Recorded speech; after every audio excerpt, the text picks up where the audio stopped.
بسم اللہ الرحمن الرحیم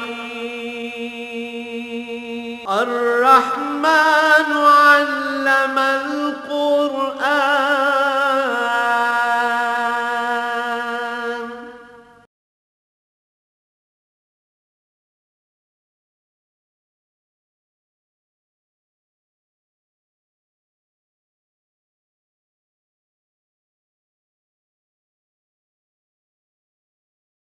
الحمد للہ رب العالمین والصلاة والسلام علی حبیبہ محمد وآلہ وصحبہ اعوذ باللہ من الشیطان الرجیم بسم اللہ الرحمن الرحیم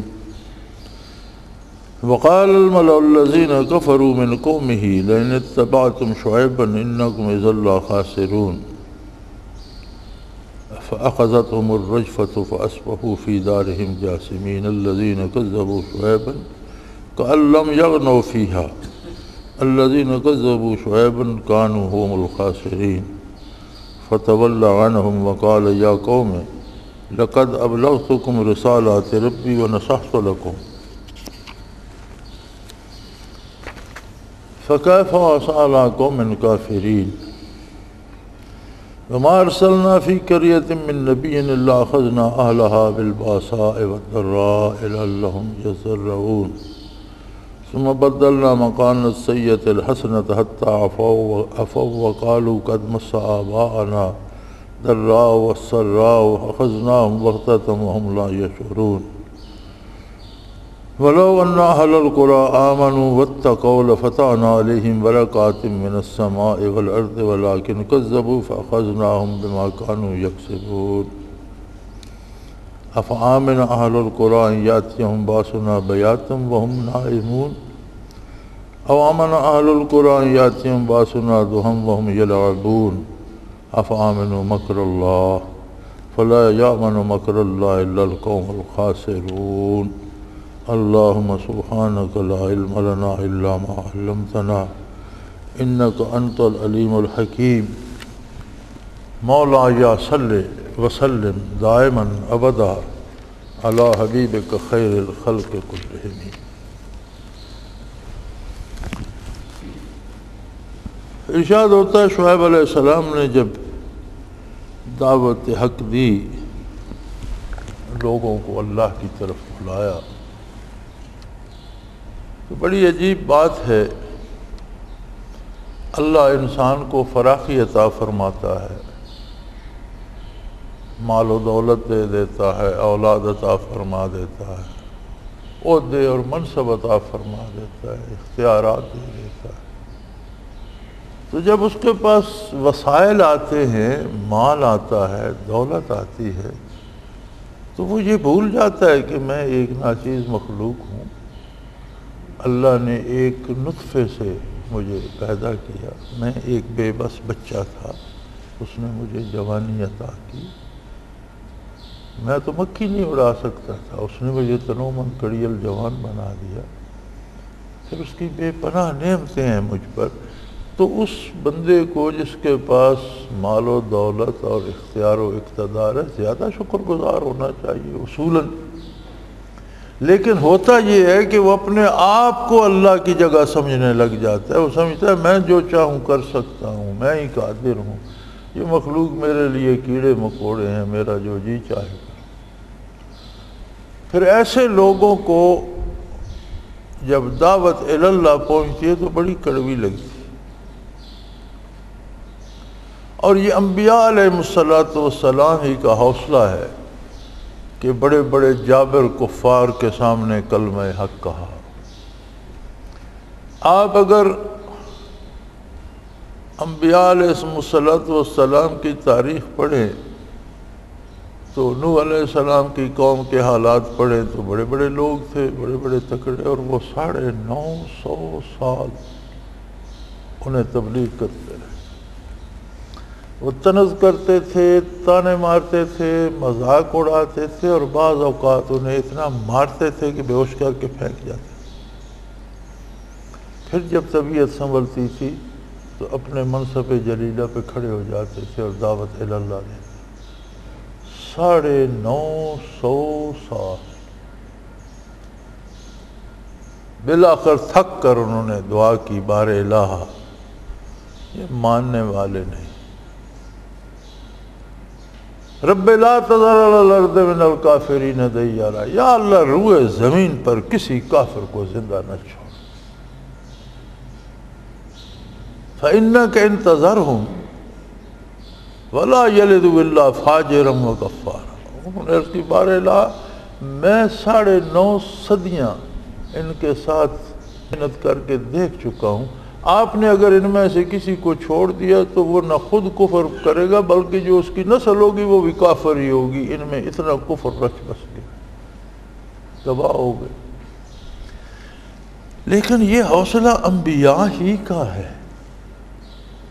ہمارا سگا بھائیوں کسی بات پہ ایک دفعہ اس سے بات کریں، 2 دفعہ کا کہتے ہیں نہیں مانتا، جی چھوڑو، ہمیں کیا ضرورت ہے، بھلائی کا کام ہے یا اچھا ہے تو نہیں کرتا تو نہ کرے۔ یہ انبیاء کا یہ حوصلہ ہے۔ یہ اللہ نے حوصلہ اپنے نبی موسیٰ علیہ السلام کو ہی دیا کہ فرعون سے جا کر کہے کہ توبہ کرو اور اللہ کو مانو۔ ذرا سوچیں نا، ذہن میں نقشہ بنائے فرعون کی طاقت، اس کے کفر، وہ خود اپنے کو معبود کہلواتا تھا، سجدے کرواتا، بے پناہ بڑی فوج، لو لشکر، طاقت، حکومت، سلطنت، ریاست، اور ایک بندہ تنہ تنہا ہارون علیہ السلام بھائی ساتھ تھے، وہ کہتے ہیں یار توبہ کرو، اللہ سے معافی مانگو۔ سب کو دیکھتے آئے، آپ حضور صلی اللہ علیہ وسلم کی حیات طیبہ دیکھیں تو سب سے بڑا جو کفر کا گڑھ تھا حضور وہاں مبعوث۔ دنیا بھر کی قوموں میں طرح طرح کے کفر موجود تھے، کوئی عیسیٰ علیہ السلام کو پوج رہا ہے، کوئی عزیر علیہ السلام کو پوج رہا ہے، کوئی ستاروں کو، کوئی سورج کو، کوئی آگ کو۔ یہ خطہ عرب جو تھا، یہ چونکہ تاجر پیشہ لوگ تھے، ہر ملک میں آتے جاتے تھے، ہر ملک سے ہر قسم کا کفر لیا ہے۔ اور خود شہر مکہ مکرمہ میں بتوں کے پجاری بھی تھے، جادوگروں کی پرستش کرنے والے بھی تھے، آگ کے پجاری بھی تھے، سورج کی پوجنے والے بھی تھے، چاند تاروں کے پوجنے والے بھی تھے، جنوں کی پرستش کرنے والے بھی تھے، اور بڑے بڑے سردار تھے، بڑے بڑے طاقتور لوگ تھے۔ لیکن جب حضور مبعوث ہوئے تو آپ نے وہی دعوت دہرائی، اور ساری مشکلات کے باوجود اس پر یہ صرف انبیاء اور رسول کا حوصلہ ہے، یہ کسی کے بس کی بات ہے۔ اور عموماً جو سردار ہوتے ہیں ان کو ایک بات یہ نظر آ جاتی ہے، اور قرآن میں یہ کئی دفعہ کہا بھی گیا ہے، ان سرداروں نے کہا کہ یہ بندہ ہماری سرداری چھیننا چاہتا ہے، یہ ہم کو اپنے پیچھے مخلوق ہمارے پیچھے لگی ہوئی ہے، اب ہم ان کے پیچھے لگیں گے تو اس کا مطلب ہے ہم ان کے غلام ہو گئے تو ساری مخلوق بھی ان کی غلام ہو جائے گی، یہ بڑے بن جائیں گے اور یہ ہماری سرداری لے لیں گے۔ یہی حال شعیب علیہ السلام کے ساتھ بھی ہوا۔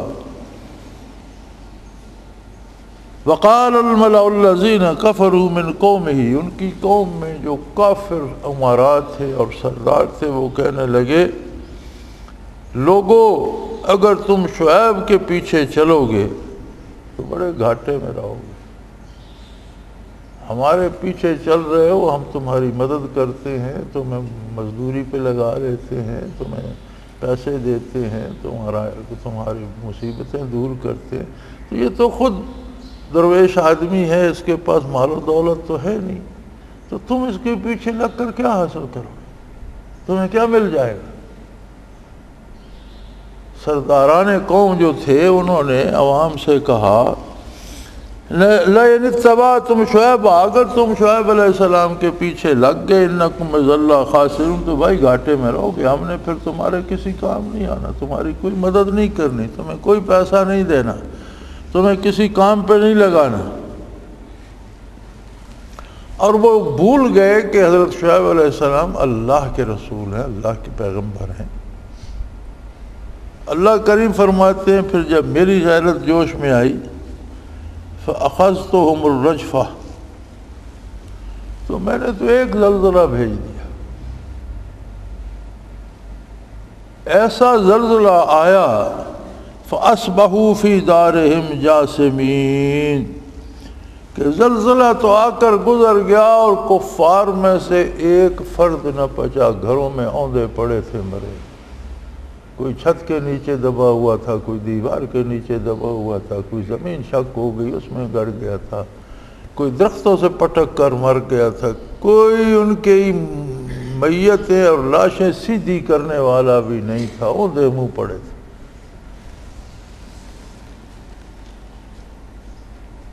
فرمایا الذین کذبوا شعیبا کأن لم یغنوا فیہا، جنہوں نے شعیب علیہ السلام کی تکذیب کی اور ان سے مقابلہ کیا اور ان کو جھوٹا بتایا، ایسا نظر آتا تھا کہ یہ کبھی یہاں تھے ہی نہیں۔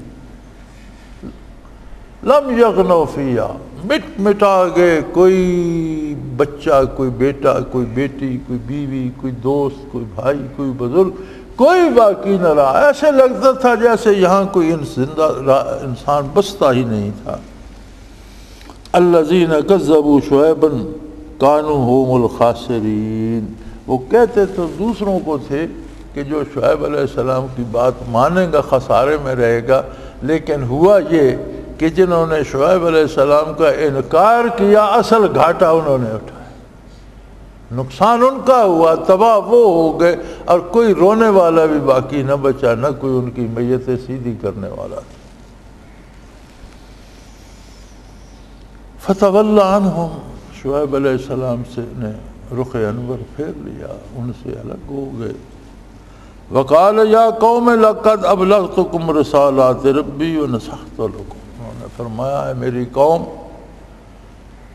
میں نے اللہ کا پیغام تم تک منو عن، جو اللہ نے مجھے فرمایا پوری دیانت و امانت کے ساتھ تم تک پہنچائی۔ وَأَنصَحُ لَكُمْ، اور تمہیں نصیحت بھی کی ہے جو میرے بس میں تھا کہ اللہ کا پیغام ہے، تم اللہ کی مخلوق ہو، اسے مانو۔ میں نے تمہاری بھلائی کے لیے پوری دیانت داری سے، پوری قوت سے، پوری محنت کی، لیکن تم نے قبول نہیں کیا۔ فَكَيْفَ عَصَىٰ عَلَىٰ قَوْمٍ كَافِرِينَ، اب جس قوم نے اللہ ہی سے کفر کیا اس پر میں کیا افسوس کروں، مجھے تو تمہارا دکھ بھی نہیں لگتا، کس بات پہ دکھ کروں، کس بات کا افسوس کروں کہ تم نے خود اپنے لیے تباہی کا راستہ چنا۔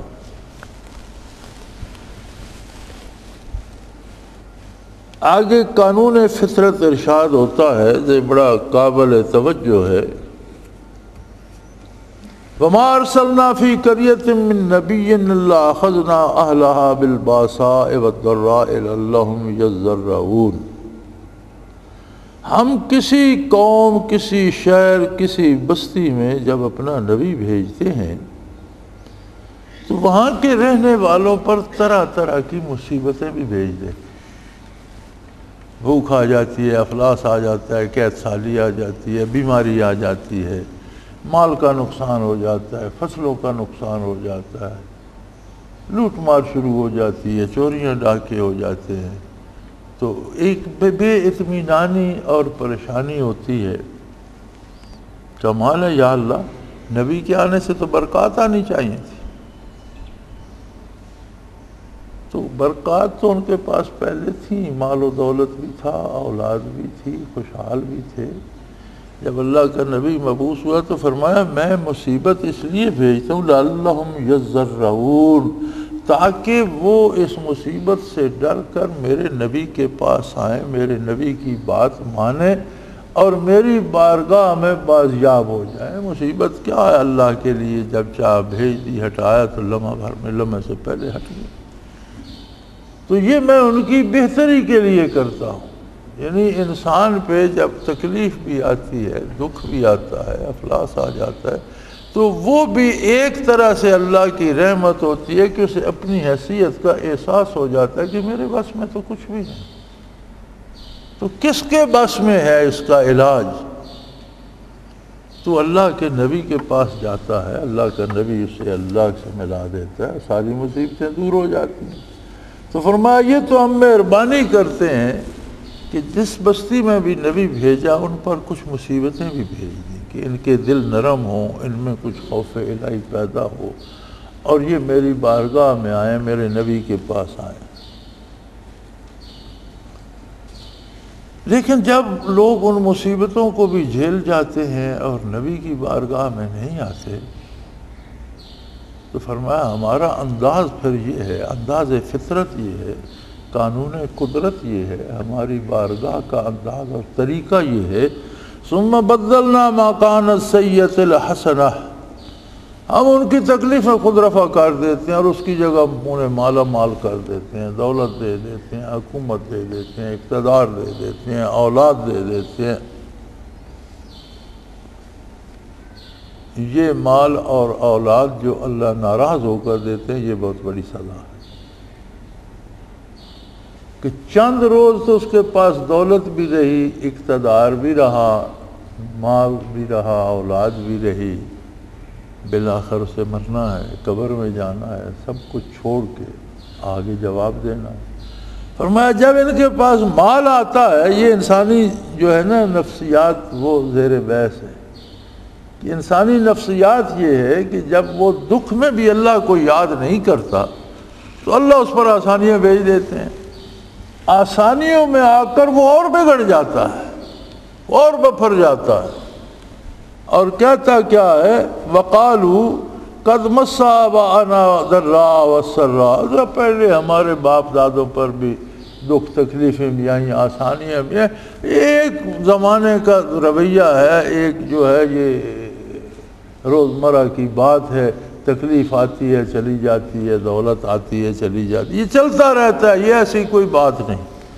پھر وہ کہتے ہیں کہ ہمارے باپ دادا پر بھی تو تکلیفیں آئی تھیں، پھر ان پر آسانیاں بھی آئی تھیں، یعنی قدرت باری کی طرف سے بالکل بے فکر ہو جاتے ہیں کہ کوئی نہیں یار، یہ کچھ نہیں ہوتا، اس میں ایسی توبہ کی کوئی پریشانی نہیں، اور کون نبی کے پیچھے بھاگے، اور کون نمازیں پڑھتا رہے اور سجدے کرتا رہے، اور کون بار بار وضو کرتا رہے اور کپڑے پاک رکھے، ان مصیبتوں میں پڑنے کی ضرورت نہیں ہے، اور پیسہ پیسہ ہوتا ہے یار، اس میں حلال حرام کیا، جہاں سے ملتا ہے لے لو، یہ خواہ مخواہ کی پابندیاں ہیں، دولت دولت ہے، اقتدار اقتدار ہے، جس طریقے سے ملتا ہے اس میں اخلاقیات اور اس میں سیاسیات اور یہ سارے فضول ڈھکوسلے ہیں، بھائی جہاں سے جو چیز ملتی ہے لے لو، موج کرو، رہ گئے دکھ سکھ تو یہ پہلوں پر بھی آتے تھے، ہم پہ بھی آ گئے۔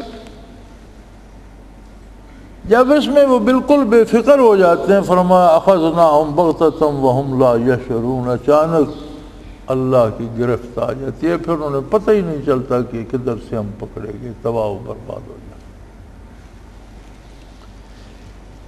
یہاں مفسرین کرام نے ایک سوال اٹھایا ہے کہ اللہ بدکاروں کو بھی آسانیاں دے دیتا ہے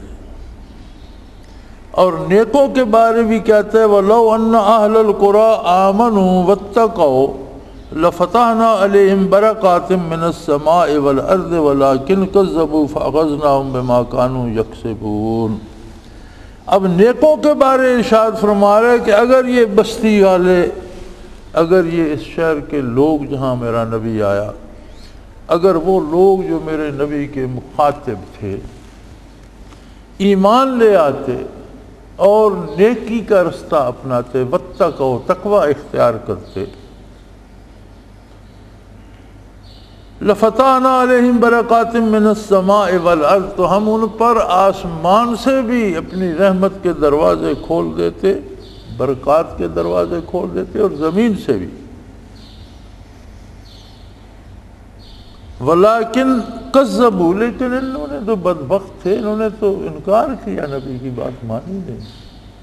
فاخذناہم بما كانوا یکسبون، سو جو ان کے اعمال تھے ان کی گرفت ان پر آ گئی اور اللہ کی گرفت میں آ گئے، پکڑے گئے۔ اب سوال یہ پیدا ہوتا ہے کہ بدکاروں کو بھی نعمتیں دے دیں، دولت دے دی، حکومت دے دی، نیکوں کو بھی اللہ فرماتا ہے میں اپنی برکتیں دے دیتا ہوں، تو یہ کیا پتہ چلے کہ اگر مجھ پر آسانی ہے یا تکلیف ہے تو یہ عذاب ہے یا عنایت ہے؟ تو علماء حق فرماتے ہیں کہ اس کا بڑا آسان سا طریقہ ہے اسے جاننے کا. تکلیف آئے یا آسانی، اگر وہ اللہ کا جذبہ شکر لائے اور اللہ کے قریب کرے تو یہ نہ ہے. دولت ملے، اولاد ہو، اقتدار ہو، عزت ہو، آبرو ہو، اور بندہ اس پہ شکر ادا کرتا ہو اور اللہ کے نبی کا اتباع کرتا ہو اور رسول اللہ صلی اللہ علیہ وسلم کی غلامی کا حق ادا کرتا ہو، تو یہ مال و دولت اللہ کا انعام ہے. اگر افلاس ہے، بھوک ہے، تنگی ہے، تو بھی اللہ کا انعام. لیکن اگر وہ مال و دولت پا کر ناشکرا ہو جاتا ہے، یا بیماری یا تکلیف یا مصیبت پا کر کفر بکنے لگتا ہے، ناشکری کرتا ہے، تو یہ عذاب الہی. یعنی اس کی پہچان بڑی آسان ہے کہ اگر آسانیاں ملتی ہیں اور بندہ شکر گزار ہو جاتا ہے، نیکی کرتا ہے، تو یہ اللہ کا انعام. اگر آسانیاں ملتی ہیں اور برائی میں زور پکڑ جاتا ہے اور زیادہ عیاشی کرنے لگ جاتا ہے، تو یہ اللہ کا عذاب ہے. تو یہ اس کی سادہ سی پہچان ہے. فرمایا اگر یہ ایمان لاتے واتقوا، تقوی اختیار کرتے. تقوی ایک بڑا بہت کثیر المعانی لفظ ہے، اور دراصل تقوی ایک قلبی کیفیت کا نام ہے. میں نے بھی اب ترجمہ کر دیا کہ پرہیزگاری اختیار کرتے تھے، نیک اعمال کرتے. تقوی کا ترجمہ میں نے یہ کر دیا. یہاں انہوں نے کیا لکھا ہے؟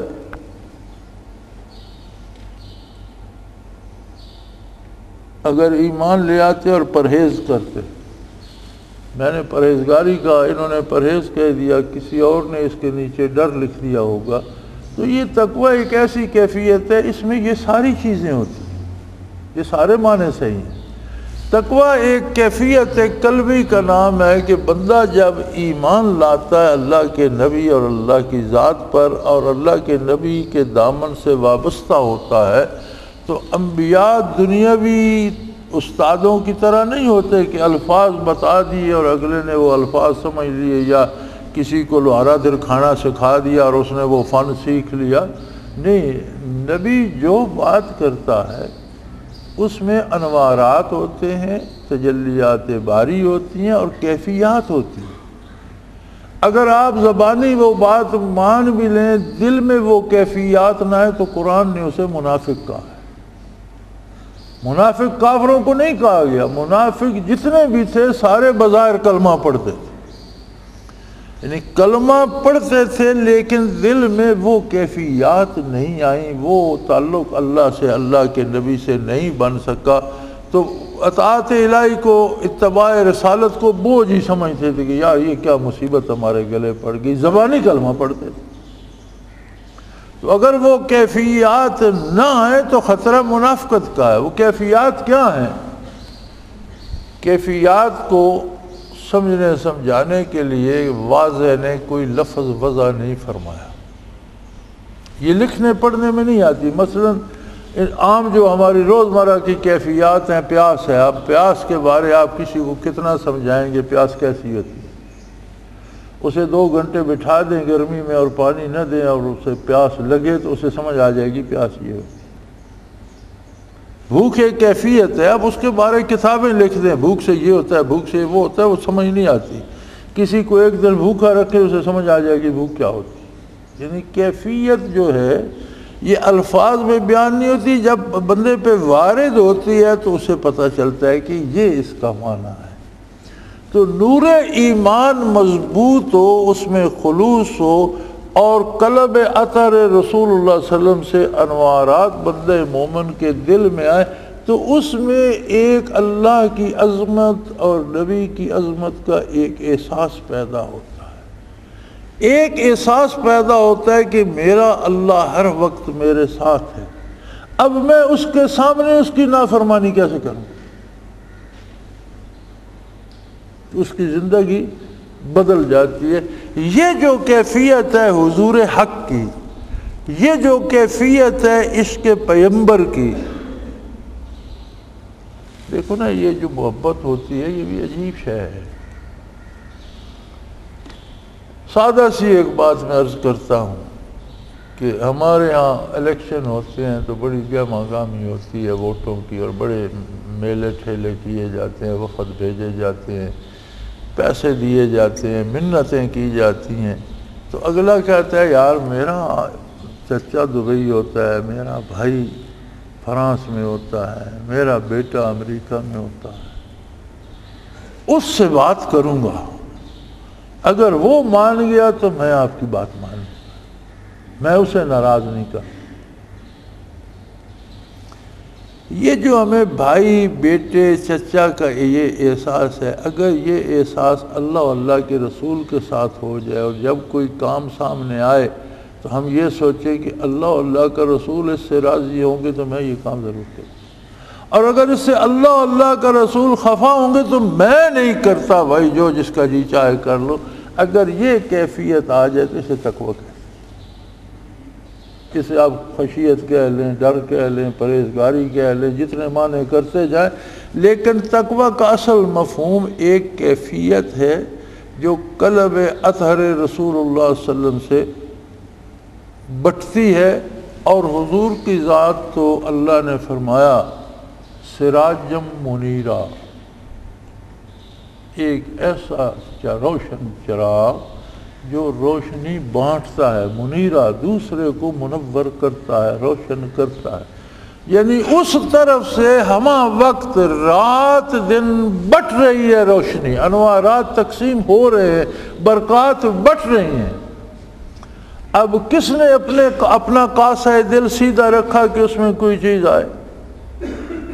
بھی کتنی بارش بھی ہو، آپ الٹا برتن لے کر بارش میں کھڑے ہو جائیں، جب ختم ہوگی تو آپ کہیں میرے پاس تو پانی کوئی نہیں، بارش تو ہوئی پر مجھے تو کچھ نہیں ملا، تو آپ نے برتن الٹا رکھا ہوا۔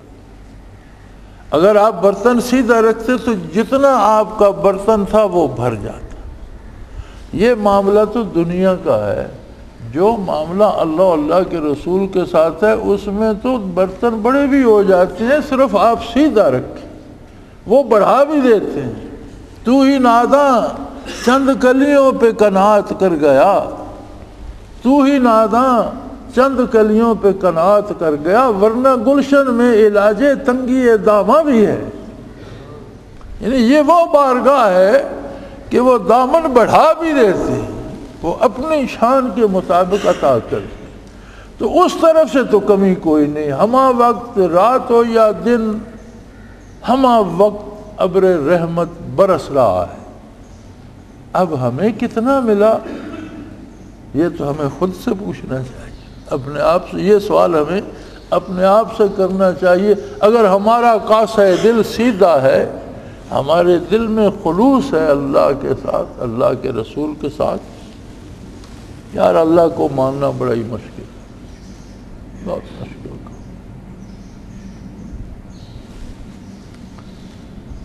انسان سارے کام بڑی آسانی سے کر لیتا، لیکن اللہ کو جیسا وہ ہے اور جیسا نبی کریم صلی اللہ علیہ وسلم منوانا چاہتے ہیں اور منواتے ہیں، ویسا ماننا بڑے تھوڑے لوگ۔ ہمیں ایک کانٹا چبھ جائے تو اللہ نے روکا تو نہیں جائز علاج کرانے سے، شرعی طریقے سے اس کا علاج کرنے سے تو نہیں روکا، لیکن ہم شریعت کی حدود پھلانگ جاتے ہیں، ہم پتھر کے سامنے بھی سجدہ ریز ہو جاتے ہیں، یا میرا یہ کانٹا نکال دے، یار یہ پتھر تمہارا کانٹا کیا نکالے گا؟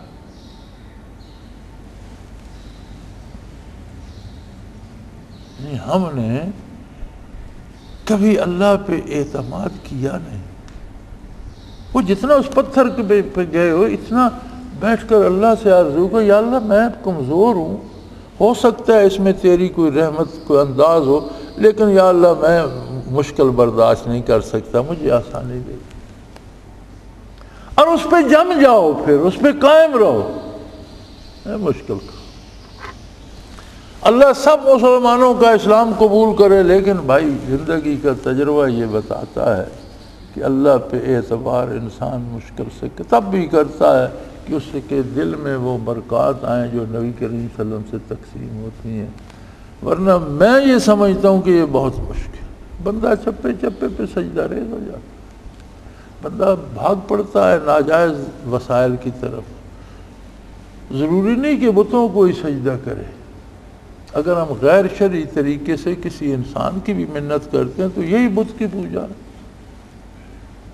اگر ہم شریعت کے خلاف کسی بڑے آدمی، کسی افسر، کسی عہدیدار کی منت بھی کرتے ہیں تو خلاف شریعت اس سے جو نفع کی امید رکھتے ہیں یہی بت پرستی.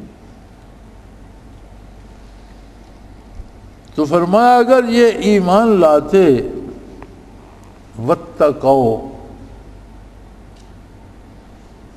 اور پھر مجھ پہ بھروسہ بھی کر لیتے، پھر مجھ پہ ہی کھڑے ہو جاتے، پھر اس پہ جم جاتے کہ ہمارا تو اللہ کے ساتھ ایمان ہے، جو آنا ہے وہ اللہ کی طرف سے ہے، دکھ آئے یا سکھ آئے ہم اس کا شکر ادا کریں گے.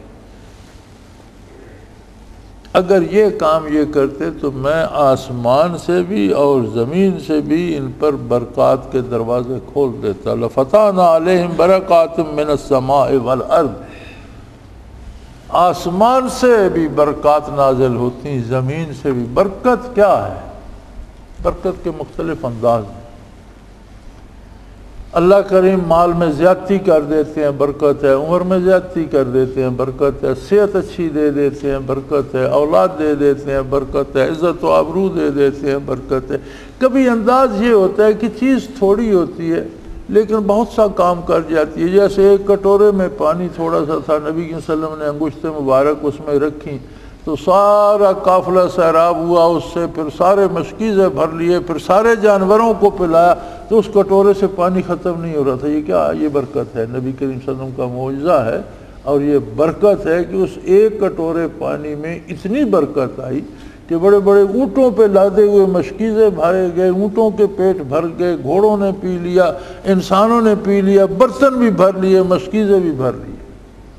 کبھی وقت میں برکت ہوتی ہے کہ وقت تو 1 گھنٹے کا ہے لیکن جو کام آپ نے کیا وہ تو 8 گھنٹے میں کرنے کا تھا، وہ 1 گھنٹے میں ہو گیا. اس وقت میں برکت آ گئی. کبھی کام میں برکت ہوتی ہے کہ آپ نے محنت کی تو اس کے بدلے تو 2 یونٹ تیار ہونے چاہیے تھے لیکن آپ کے 5 ہو گئے، تو اس کا مطلب ہے اس کام میں برکت ہو گئی. تو فرمایا میں ان کے زندگی کے ہر شعبے میں برکات کے در کھول دیتا. یہ محنت تھوڑی کرتے اجرت زیادہ پاتے، کام تھوڑا کرتے نفع زیادہ اٹھاتے، لیکن شرط یہ تھی کہ ایمان لاتے اور خالی ایمان نہیں. واتقوا، پھر دل میں وہ کیفیت بھی آتی جو میری عظمت اور میرے نبی کی صداقت کا اقرار کرتی اور اس پہ اعتماد کرتی، وہاں کھڑی ہو جاتی، جم جاتی.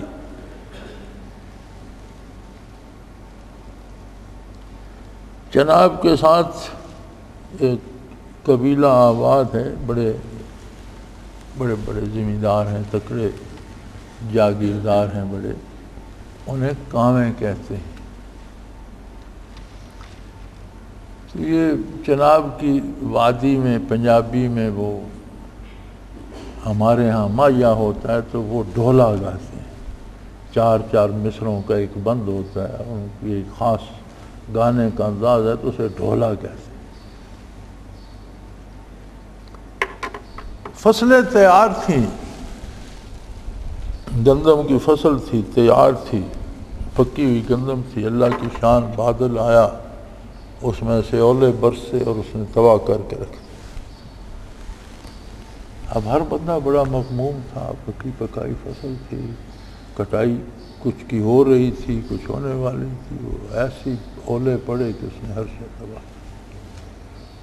تو ان کا نوکر تھا ایک، وہ جو کامیں تھے ان کا، تو اس نے وہ ڈھولا گایا. کسی زمیندار نے اسے کہا کہ شرم کرو، ہم سب تباہ ہو گئے ہیں، اب یہ ڈھولے تو خوشی کے موقع پہ گائے جاتے ہیں، تم ڈھولے گا. اس نے کہا بھائی اولے تو پڑے ہیں مجھے بھی پتہ ہے لیکن کاموں کے توے پہ نہیں پڑے. یعنی میری روٹی تو کاموں کے گھر سے آتی ہے، ان کے توے پہ تو اولے نہیں پڑے.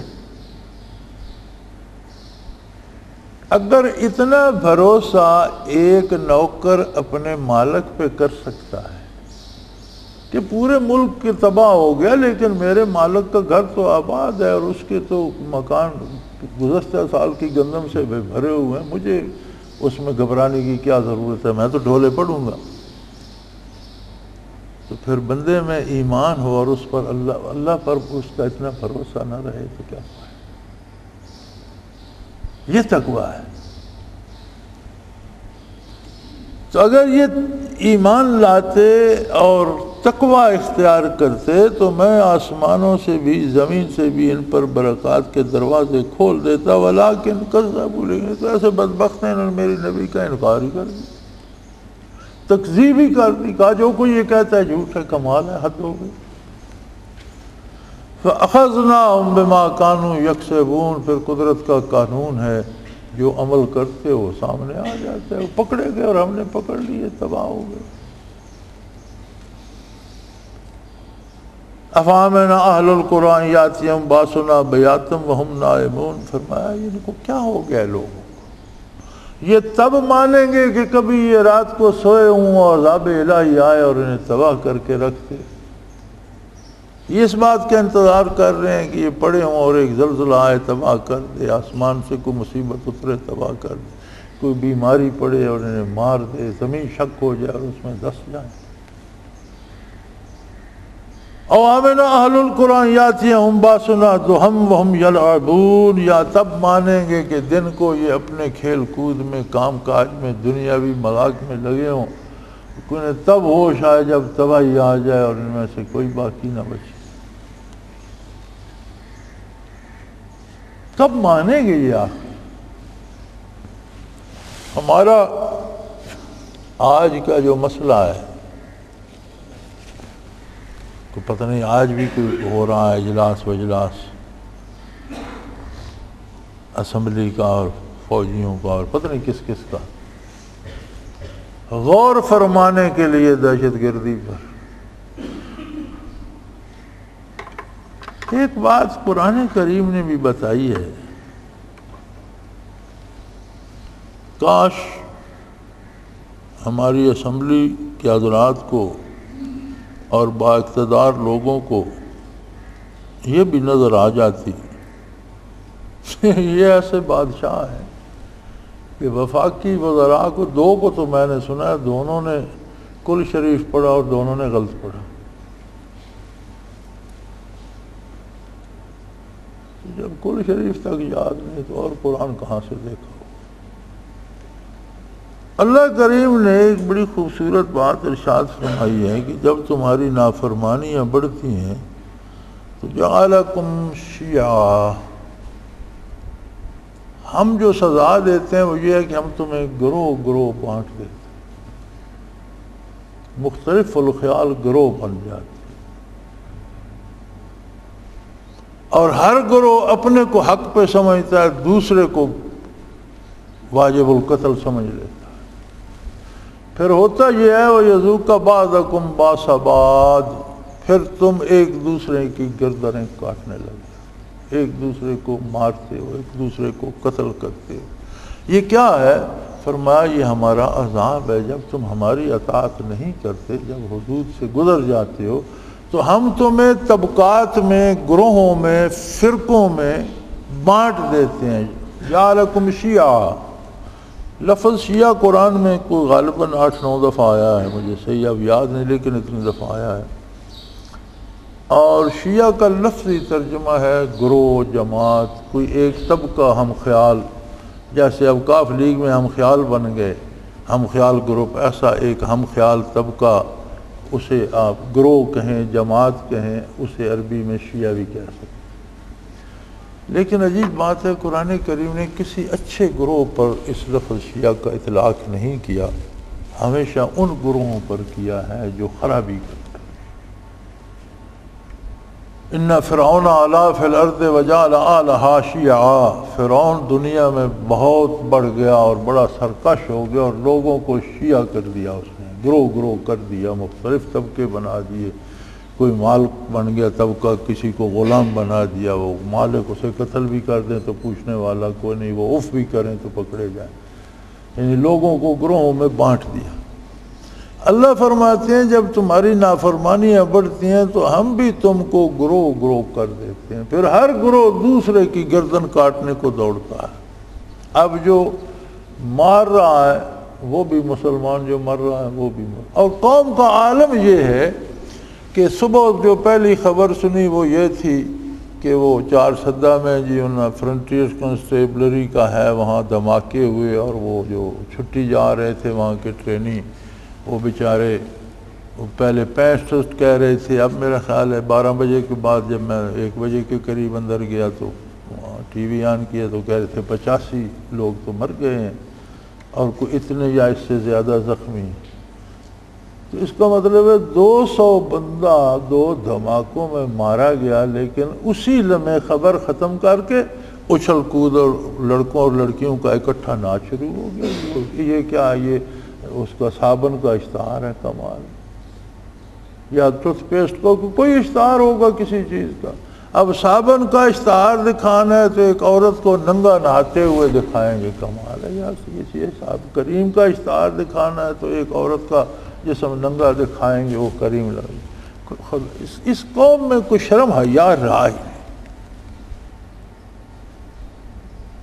نہیں۔